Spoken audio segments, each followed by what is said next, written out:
कुंभ ने बदली नाविक के परिवार की जिंदगी। महाकुंभ में 45 दिन में कमा डाले 30 करोड़। गहने बेचकर खरीदी नाव ने बनाया करोड़पति। योगी सरकार के दिव्य और भव्य आयोजन से मिला ये आइडिया। कमाई के पैसे देखकर नाविक की मां की आंखें हुई नम। कहा अब हम भी अपने बच्चों को अच्छे स्कूल में पढ़ा सकेंगे। सीएम योगी ने विधानसभा में सुनाई थी ये सक्सेस स्टोरी।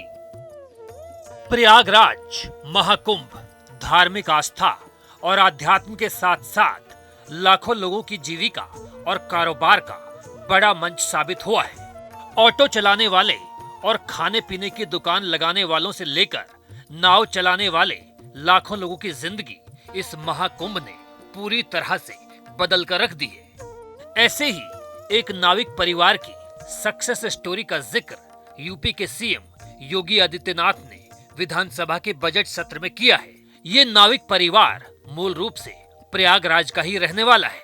समाजवादी पार्टी इसमें ज्यादा चर्चा कर रही थी कि नाविकों का शोषण हो रहा है, नाविकों को देखभाल नहीं की जा रही है। मैं एक नाविक परिवार की एक सक्सेस स्टोरी यहां पे बता रहा हूं। ये नाविक परिवार जिनके पास 130 नौकाएं थी, 45 दिनों की अवधि में इन लोगों ने शुद्ध बचत की है 30 करोड़ रुपए की। यानी एक नाव ने 45 दिनों में 23 लाख रुपए की बचत की है, कमाई की है। प्रतिदिन की अगर आप उनकी बचत देखेंगे तो यह लगभग 50 से लेके 52,000 पर डे की उनकी इनकम थी एक नाव की। और इसमें मैं तो गया था 27 फरवरी को प्रयागराज में, और प्रयागराज में जाकर के हम लोगों ने मैंने पहले मां गंगा के प्रति कृतज्ञता ज्ञापित की थी अपने सहयोगियों के साथ में। मां गंगा का पूजन किया था, सफाई भी की थी।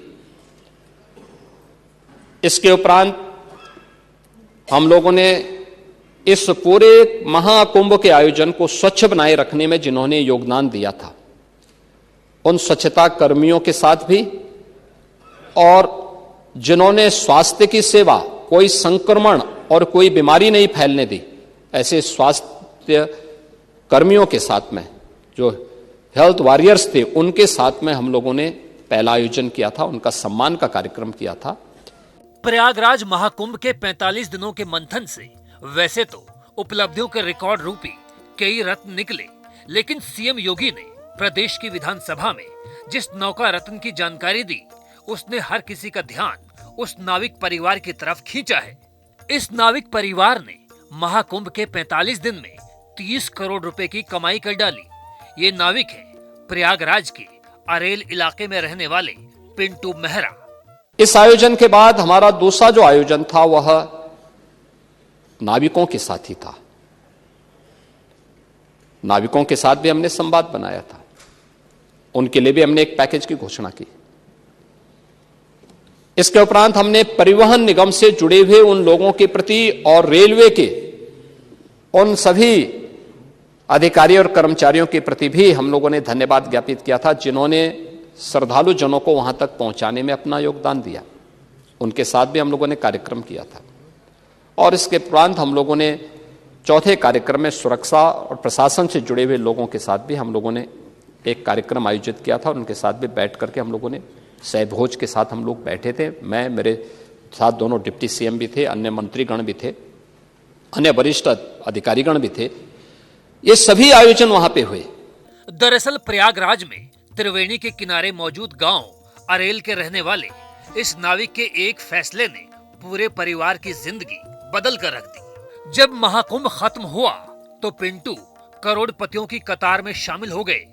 पिंटू मेहरा का कहना है कि उसने 2019 के योगी सरकार के दिव्य और भव्य कुंभ में नाव चलाई थी, और उसी कुंभ से उनको अंदाजा हो गया था कि इस बार के महाकुंभ में बहुत बड़ी तादाद में श्रद्धालुओं की भीड़ उमड़ेगी। लिहाजा महाकुंभ के आगाज से पहले उन्होंने अपने पूरे परिवार के लिए कुल मिलाकर 70 नाव खरीद डाली। इन 70 नावों की खरीदारी में घर की महिलाओं के गहनों ने सबसे बड़ी भूमिका निभाई। हालांकि पहले से ही पिंटू के 100 से ज्यादा सदस्यों वाले परिवार में 60 नाव थी, यानी इस तरह इन 130 नावों को उसने महाकुंभ में उतार दिया और इन्हीं नावों के जरिए उनके परिवार को इतनी कमाई हो गई कि अब वो इससे कई पीढ़ियों का जीवन स्तर सुधार पाएंगे। पिंटू मेहरा और उसके परिवार का कहना है कि योगी और मोदी जी के प्रयास से आयोजित हुए इस दिव्य, भव्य और डिजिटल महाकुंभ ने उनकी ही नहीं बल्कि हजारों नाव चलाने वाले परिवारों की जिंदगी बदल कर रख दी है। पिंटू मेहरा बताते हैं कि उन्हें ही नहीं बल्कि आसपास के हजारों नाविकों की जिंदगी इस महाकुंभ ने बदल दी है। जिन्होंने भी कर्ज लेकर नाव खरीदी वो अब सब लखपति बनकर घूम रहे हैं। इस बार माननीय प्रधानमंत्री जी, माननीय मुख्यमंत्री जी योगी आदित्यनाथ जी, उनका और बहुत बड़ा योगदान रहा और इन्होंने भव्य कुंभ बनाया, डिजिटल कुंभ बनाया। इसी कारण श्रद्धालु बहुत अधिक से अधिक आए, बहुत ज़्यादा। इसी कारण हम नाविकों का भी इसी वजह से कमाई हुआ है। का भी बड़ा परिवार है हुआ है, क्योंकि अरेल में अधिकतर जितना ये साउथ वाला पूरा था, बॉम्बे, ये गुजरात, ये यही अरेल पार ही नहाया गया, क्योंकि उस पार जाने का साधन नहीं था। तो अरेल पार भी बहुत अच्छा इनकम हुआ है, सभी लोगों का हुआ है, हम लोग का भी हुआ है, हमारे परिवार का भी हुआ है, सभी नाविकों का हुआ, सबने पैसा कमाया है। अगर रोजाना हमारे पास तो अधिक नाव था, 60-70 नाव हमारे पास था। हमारे परिवार वाले सबके पास 10-10, 20-20 नाव थे, 15 नाव, 10 नाव, 5 नाव, 100 के करीब हमारा परिवार है, बहुत बड़ा परिवार है। तो और जैसे कि नाव वाले हैं, बारी नाव बुला लेते हैं, बारी नाव वालों को जो है बुलाने के बाद अपने पास रख लेते हैं और उनसे तय कर लेते हैं कि भाई इतना पैसा देंगे, इतना नहीं देंगे, मतलब इतना पैसा आपको हम देंगे। पहले से ही वो तय कर लेते हैं कि भाई हम पर डे आपको इतना देंगे। इसी हिसाब से जब चलता रहता है। इस बार के आयोजन से कितना खुश हैं आप? बहुत खुश हैं। योगी जी का धन्यवाद, मोदी जी का धन्यवाद, बहुत खुश हैं। बहुत, हम लोगों ने जितना सोचा नहीं था उससे ज्यादा कमाया है। पिंटू की माँ शुक्लावती देवी की आंखें ये बताते हुए नम हो जाती है कि उनके पति की मौत के बाद आर्थिक हालात ठीक नहीं थे, पूरा परिवार परेशान था। ऐसे में महाकुंभ हमारे लिए संकट मोचक बनकर आया। योगी जी ने जिस तरह से इस महाकुंभ का आयोजन करवाया, उससे अनगिनत लोग त्रिवेणी में डुबकी लगाने आए और उसी से हमारी ये बेशुमार कमाई हुई। व्यवस्था से इस साल इतना योगी जी, मोदी जी मिल के बनाए थे कि इतनी अच्छी कि कुछ कहा नहीं सोच सको। और नाव बोट वाले कभी सोचे थे नहीं कि इतना कमाई हो जाएगा, जितना कमाई इस साल हो गया। हर नाव वाले, हर बोट वाले, हर निषाद भाई लोग खुश हो गए। क्या श्रद्धालुओं की संख्या तमाम जो पहले आयोजन होते थे उस बार कहीं ना कहीं ज्यादा थी? बहुत ज्यादा था इस बार बहुत ज्यादा था। अब जो सोचा नहीं था, अपना उस तरह जो गरीब लोग रहे, कभी इतना पैसा देखे थे नहीं। नाव वाले वो सोचे नहीं, सपने में नहीं सोचे थे, उनका सपना पूरा हुआ। योगी जी, मोदी जी, गंगा माई तीनों जने मिलकर करे। कहीं ना कहीं गंगा मैया का महाप्रसाद मिला। हाँ, महाप्रसाद मिला, भरपूर मिला, प्रसाद मिला। कह रहे हैं कि करोड़ों रुपए का इस बार महाकुंभ में आमदनी हुई, तो उसको लेके क्या कहेंगे?